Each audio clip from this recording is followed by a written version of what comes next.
Okay, this is Canon Law II, still in semi-exile, Lesson 3, Confirmation. We're going to be covering most of the lesson in this video with at least one or two key exceptions, and it is September 16th, 2020. Okay, our first question with confirmation is pretty naturally, what does confirmation do? What does confirm mean? It really means to be strengthened. It means a strengthening in our faith. It's going to oblige us to more firmly spread the faith by word and deed. Canon 879 is going to tell us that confirmation imprints a character, as you know, and it also, this is along the lines of the strengthening, it advances baptismal incorporation. We're already incorporated in the church, but it advances that corporation. Okay, our next kind of subject is matter and form, of course. We're probably going to be discussing matter and form with all of the sacraments, and it's a good way to kind of get our bearings on them. And if you ever want to go back to it, remember that nice chart that Woodall has on 250, 251, and 252 has all the sacraments, the matter, form, the recipient, the minister, etc. Way back in the early church, I should say, go back to baptism. One thing I don't think I mentioned in the baptism lesson is that baptism includes the application of chrism to the baptized person. And that comes back as a subject to discuss, of course, with confirmation. And in the early days, confirmation was not distinguished from that application of chrism in the in baptism. Later it was, of course. So when we say the matter of the sacrament, again, the stuff you need to do it, the stuff without which there's no sacrament, is chrism and an anointing with chrism by the laying on of hands. So really two things. You've got chrism and you've got the laying on of hands. We'll have to talk about the minister too. How's it done? It's done by, in the West, usually the bishop, putting 4 fingers on the forehead of the subject and then making a cross with the chrism. Maybe it'll look better left-handed, I don't know. But anyway, so usually you can see the 4 fingers here on the forehead, and then underneath you'd have the making of the cross with the thumb. Hewells in Pastoral Companion asks this question: what if the bishop just does this? He does not put the 4 fingers on, but just uses the thumb. Is that still a laying on of hands? Hewells says it is. If you have Hewells and want to look at it, that's on page 69. The chrism is oil that is consecrated by a bishop. That's Canon 880. And this is extremely important, that it's a bishop who consecrates it. The Holy See can allow a priest who's not a bishop to consecrate chrism, but it is quite rare that it will do so. It would require a special faculty. Even when there's a non-bishop at the head of a diocese, like an apostolic administrator or a diocesan administrator, it's sometimes the apostolic administrator would have the faculty, the special faculty, to consecrate chrism, but generally a diocesan administrator would not have it. Now, we've talked, especially in our first lesson, but all the way back to Canon Law I, how do we get behind these rules and figure out, do we just need a rule for something and we have to decide what to do? Or can we figure out what the reason is? This is a really good example of a rule where it's a good exercise to try to figure out what's the reason behind it, because from one perspective you could see it looking like a very small-minded rule. We're reserving just to the bishop. It can sound like an elitist thing. Even someone at the head of a diocesan administrator, probably almost certainly will not have this special faculty. So why is that? Is this just elitism? Is this just a small-minded rule? Or could there be a reason, even maybe kind of a profound reason, a theological reason behind it? I'd suggest yes, there is a good reason behind it. And what it is that, as you know, generally, especially in the West, the minister, the ordinary minister of confirmation is the bishop, but sometimes the priest, as an extraordinary minister, a priest who's not a bishop can can confirm. And in the East, it's very common for a priest. Priests generally, even non-bishops, have the faculty to confirm. So it's the usual thing in the Christian Catholic East. So what does keeping the bishop tied to chrism do for us? Saying really it almost always is going to have to be a bishop to consecrate the chrism. It's going to always keep the bishop involved in confirmation in some way. Even if it's a priest who confirms, still he's going to be confirming with chrism consecrated by the bishop. So that's going to be a thinner presence of the bishop, but at least in some way he's still present. So I think that's kind of our way to think about this rule, not as a small-minded rule, not as about elitism, but to keep this to keep the bishop involved in some way, even if the minister is sometimes in the West going to be a non-bishop priest, and very commonly in the East. Okay, we talked about the matter then, and what about the form? The form was changed by Pope Paul VI in the, I'm not sure what year. He was Pope in the 1960s and 1970s, so it would have been in there. I assume it was after Vatican II, but I don't know for certain. I would be pretty sure of that, though. The form is be sealed with the gift of the Holy Spirit. That's what is said in confirmation. If you want the form as it used to be, I sign you with the sign of the cross, and I confirm you with the chrism of salvation in the name of the Father, and of the Son, and of the Holy Spirit. So it used to be longer. Now it is only be sealed with the gift of the Holy Spirit. Why was it changed? Don't know for sure, but I think we have a very good idea of why it was changed.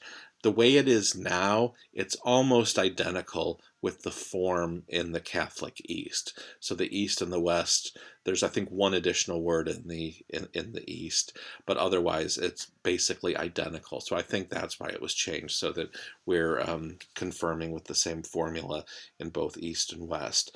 Okay, we've done matter and form. What about the minister? As we said, we think of especially of the bishop as the minister of confirmation, and that's true. But as we said, we also know priests sometimes do it. So what the law says is that it says the bishop is the original minister of confirmation, or actually, let me change that. It's Lumen Gentium 26 that Woodall quotes, that says it's the bishop is the original minister of confirmation. However, there's this term called those equivalent in law to a bishop. You may remember in Canon Law I, and this would have been in the second half, so after we were doing video lessons, we talked about all these, when we think of the particular church, we think of the diocese, but then we talked about all these different other arrangements that may exist for different reasons that are considered also to be particular churches, but they're set up for different reasons than dioceses. For instance, one was a territorial prelature, one was a territorial abbacy, one was a vicariate apostolic, a prefecture apostolic, an apostolic administration, etc. So think back to those happy days of Canon Law I when we were studying that. So now we want to talk again about the people who are the heads of these dioceses. So not dioceses, these particular churches or these ecclesiastical jurisdictions. So we're talking about people, we're going to call these people who are equivalent in law. Equivalent to what? Equivalent to a bishop. People who are equivalent in law to a bishop. And here they are. And they're basically people who correspond with all those different entities we just talked about. So it would be for a territorial prelature, the territorial prelate; for a territorial abbacy, the territorial abbot, etc. The vicar apostolic, prefect apostolic, for a prefecture apostolic, apostolic administrator for an apostolic administration, and diocesan administrator, usually for a diocese. I've got stars by 3 of them. Territorial abbot, just because of our own connection with Einsiedeln, which is one of the few remaining territorial abbeys, and then apostolic administration or administrator and diocesan administrator, because those are ones of these entities or of these titles that you're more likely to come in contact with. Keep something in mind, though. We're talking about people equivalent in law to a bishop. However, that's a bit of a misnomer. We're calling them equivalent in law because they're the head of a particular church, like a bishop is. But we just said something really interesting, right? Diocesan administrator cannot consecrate chrism. So is he really equivalent in law to a bishop? Well, for most purposes he is, but just kind of keep that in mind when we say equivalent in law to a bishop. It's equivalent in very much in the big picture as somebody who's the ordinary, who's the head of the diocese, but there are going to be differences. There are going to be things that a bishop can do and that these others may not do. Okay, so these well, here's an example. These others who we just talked about, those 6, they also have the faculty to confirm within their territory. If they're in their territory, they can confirm. Stay tuned. We're going to, in just a minute, have a difference between these gentlemen and a diocesan bishop. If you're reading Woodall right now, and you're following along in Woodall as we're going through this material, the next thing we would talk about, because we're talking about the minister of confirmation, is when a priest can confirm. You really need to know this is very important, and it's a little bit tricky because there are basically 4 situations where a priest can confirm, and we're talking about a priest in the West. So I want to cover that in class. We could do it by video. You can read it. That's fine. But it's probably the most. I don't know that it's really hard, but it is the probably the most involved subject in this lesson. So let's do that together in class when we get together. So maybe keep a place in your notes there for now. Okay, so let's return to talking about the bishop as minister. We want to know, we know the bishop, of course, can confirm his own subjects in his own diocese. Bishop, I'm Bishop A, and I'm in Diocese A, and my faithful A comes to me, or they're prepared for confirmation. Obviously, I can confirm that person. But what's more interesting, what if faithful B comes along from Diocese B? And Woodall deals with this on 270. Woodall actually makes kind of a mistake here. Woodall says a bishop needs that if a bishop wants to confirm in another diocese. I'll have a picture for you. We've got Bishop A, and he's traveling through Diocese B, or he's in Diocese B for some reason, and he wants to confirm someone in Diocese B. Can he do it? Well, it's going to depend on who the person is. Woodall here at 270 makes a mistake. He says that a bishop needs the permission of the local diocesan bishop to confirm in the other diocese, even to confirm his own faithful. The canon doesn't say that. The canon says he needs permission to confirm in Diocese B. Bishop A needs permission to confirm in Diocese B, unless it's his own faithful, unless they're his own faithful. So look at 270, where Woodall says this. He's citing Canon 886, but read the canon. The canon doesn't say what Woodall says it does. So here's the real truth. We've got our glorious Bishop A, and he's in Diocese B, and he's got some faithful with him. Why would he do that? Maybe pilgrimage would be a good reason. Hey, he's fine confirming faithful A. No problem. Contrary to what Woodall says, again, look in the corner, Canon 886. What about faithful B? We've got a dotted line because that's more complicated. You can't really say just yes or no.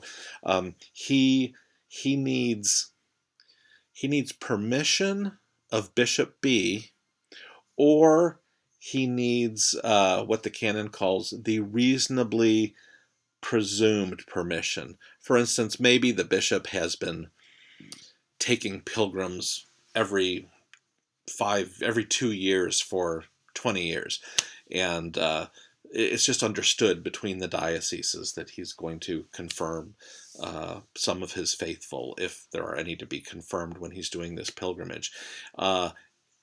He doesn't on his latest trip, which is his 8th or 9th trip, he doesn't notify the diocese, but it's never been a problem, and he's always done it before.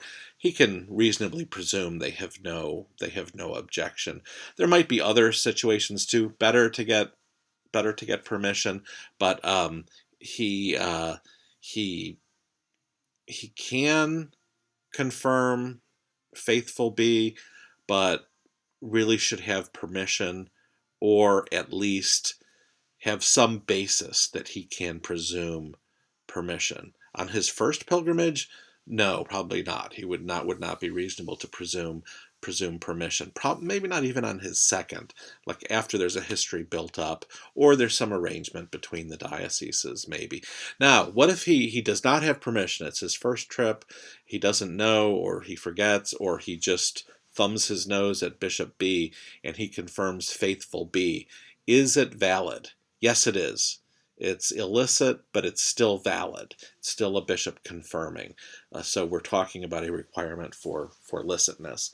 Okay, let's talk about the opposite, or not the, I don't know, this is what you'd call this, the converse or something.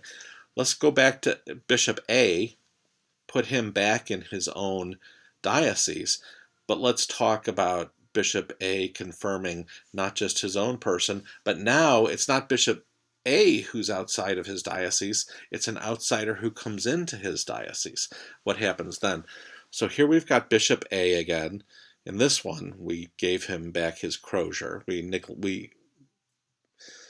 regretfully omitted the crozier in the previous picture. 1,000 pardons. He's got his crozier back, feeling more bishopy than ever. Faithful A, no problem. He can confirm, right? Hey, I'm Bishop A. This is me, good old Bishop A. I'm in good old Diocese A. I've got good old faithful A. No problem at all. What about faithful B? Let's say B, two different circumstances with Bishop B. The general assumption here is that an outsider, he can confirm. he can confirm an outsider in general, but there's an exception. The exception is, what if the bishop of faithful B, so we'll say B2 now, has forbidden any other bishop. He says, I don't want anyone to confirm my faithful except me, or I don't want you, Bishop A, to confirm my faithful. I don't care about anybody other bishop, but you, I don't want to confirm my faithful. Then we've got the dotted line for B2 saying then it's illicit. He should not confirm faithful B2. Again, it would still be valid, even if he goes against the other bishop's wishes. With faithful B1, if he either doesn't have any reason to doubt or he knows that it's okay with the other bishop, but even if he doesn't know if it's okay, but he just doesn't have reason to think there's any objection, he can go ahead and confirm B1. With B2, he knows there's an objection on the part of the bishop, so he should not confirm. Again, we're talking about licitness. It's still valid in all three cases, though. Okay, wave goodbye to Bishop A for now. All right. Okay, so now, remember our friends, our 6 friends, those equivalent in law to a diocesan bishop?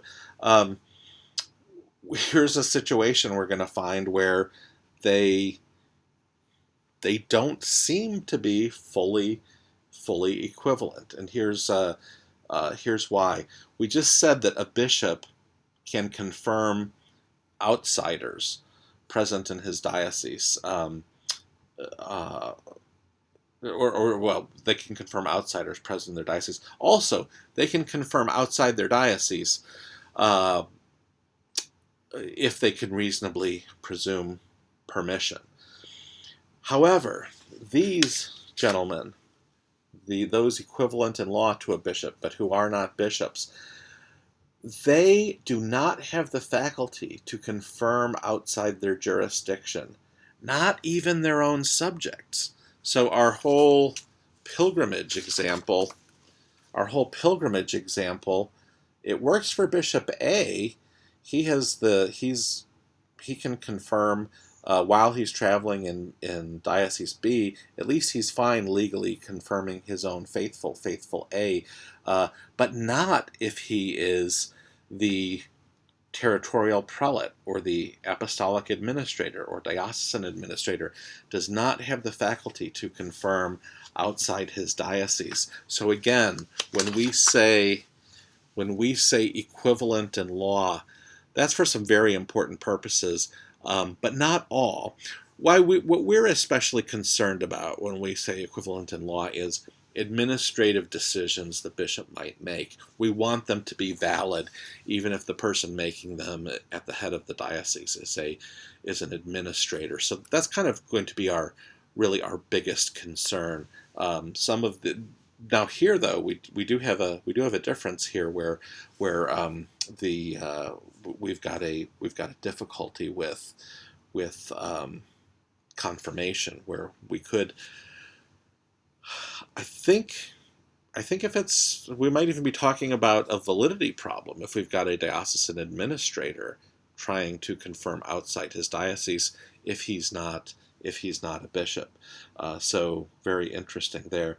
Why does this come up? Why are we talking about this? Bishops confirming outside their own diocese, people coming into Diocese A who don't live there. I haven't heard a whole lot about this in recent years, but I used to hear more about it decades ago, where some people parents had real misgivings sometimes about the confirmation programs in their dioceses. They thought they weren't good programs, the substance wasn't good, or in some cases they thought they were even harmful. So they would, to avoid going through that program, they might try to get their children confirmed in a different diocese. I have not heard a lot about that recently, so that's probably generally pretty good news.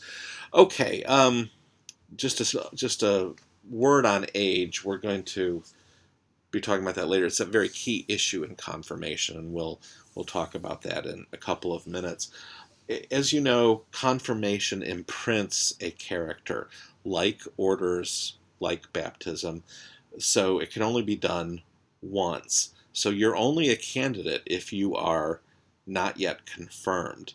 And so, but you need to be baptized. So you should not confirm a person unless unless you have a certificate of baptism. When does this come up? Especially with the Easter Vigil. That's when one of the most common times that a priest is going to be confirming will be on the Easter Vigil.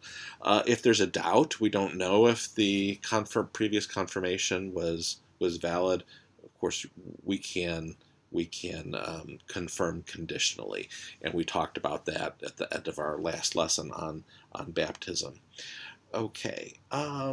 Woodall has a section about reception into full communion. This starts at 271, and I think it's good that he does this. I don't think this is always discussed all that much, so I'm glad he has this.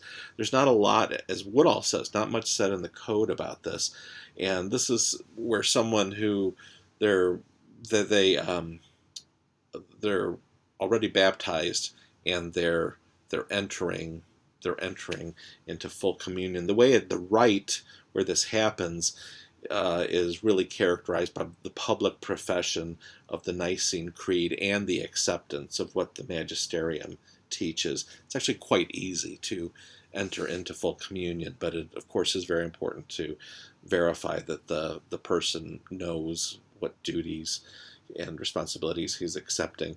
And then Woodall just deals with children.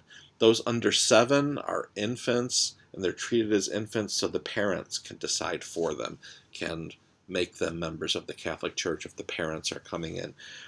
If they are older than 7, but not yet 14, they're treated as adults in regard to baptism. They go, if they're not yet baptized, of course, they go through a catechumenate program, and they could be, if they've already been baptized, they could be received into full communion with their parents' permission, and they would need the consent of one parent to enter full communion, except in danger of death. In danger of death, they could decide to enter on their own. Let's see. We accept Orthodox confirmation as valid, but not Protestant confirmation. There's actually a register in the there should be in the parish or in the diocese, probably in the parish, a register of people coming into full communion. So there's a place to register. Okay, here is a very strange norm to that we can talk about, and you'd only see this in the rites. Woodall does not talk about it. And this is something, if you want to, I don't know the reason for this strange rule I'm about to tell you about. If you uh, if you want to possibly research this for extra credit, this would be a good example. If a priest, so there's with 3 different scenarios. If a priest receives a baptized person into full communion, um, he may confirm that person. That's provided in the rites. And if the person, he can do that, he can confirm if the person never was a Catholic, or if he was baptized Catholic but left the church. So he's receiving somebody, probably usually an adult, but could be younger than adult. If the person never was Catholic, was baptized Lutheran, or was baptized Catholic and then left the church, or we don't want to talk about leaving the church anymore, but I think maybe affiliated with another church, the priest can also confirm that person. But there's a situation where he cannot.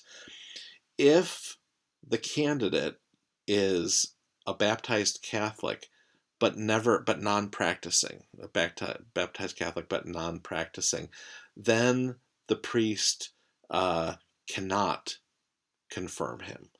I do not know the reason for this, so presumably the bishop would have to confirm, or perhaps the priest could get the faculty. But it seems to me to be a strange rule. But it's discussed in the Rite of Confirmation. If you have the Book of Rites, it's volume 1, page 320, number 7. So if anybody knows about this, I'd be thrilled to hear, because it seems a little bit you can kind of think of some reasons behind it, but those second and third cases don't seem all that different. It's funny they're treated differently. Okay, our next subject is sponsors. Sponsors are not required for confirmation, but they are recommended. Ideally, the best thing is if they were the baptismal sponsors. Sponsor must be confirmed, at least 16, free of canonical penalties, cannot be the parent of the candidate, and is appointed by the candidate himself. Again, as with a baptismal sponsor or godparent, the age requirement, this is a little bit different. The age requirement could be changed by the bishop or dispensed by the pastor.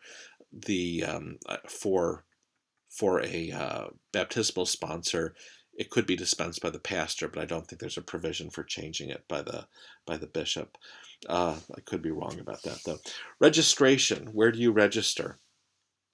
The pastor wants to register it in 2 places, in either the diocesan or the parish confirmation register. In the U.S., I think parishes are going to have their own confirmation register, probably dioceses too, though. So maybe both places there, but then another place too, baptismal register of the parish where the candidate was baptized. Maybe a different parish. How do you know where that is? Because you got the certificate of baptism before confirming, before allowing the person to be confirmed. You had to be sure they were eligible, meaning that they were baptized. Okay. Woodall has a good section at 273 on the juridical effects of confirmation. There are several things that you can do in the church only if you're confirmed. You receive the full right to participate in the life of the church. It's a requirement for entering seminary, as you know, also to enter an Institute of Consecrated Life or Society of Apostolic Life, to profess the evangelical counsels, to be ordained to sacred orders, to be a baptismal sponsor or confirmation sponsor, and it's very highly recommended for those who are getting married. We could talk a little bit about why it's not more of an absolute requirement for marriage. We'll put that off for now, but we can talk about that sometime if you like. Okay, I could possibly ask you on a quiz for some of those, maybe some of the more obvious ones of the juridical effects of confirmation, the things that you need, that you cannot do unless you first have confirmation. Okay, timing. When we say timing, we mean the age of confirmation. Back in the early 20th century, Pius X promoted younger people receiving communion earlier, and sort of an unintended effect of that was that Eucharist commonly came to be administered, First Communion, before confirmation. And I'm sure you've seen a lot of commentary about this.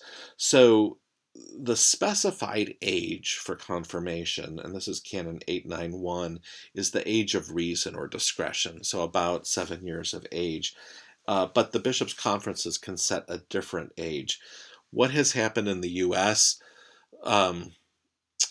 as in so many other things, the U.S. feels it has to go its own way, and so the U.S. conference has said that the age is between the age of discretion and about 16 years old.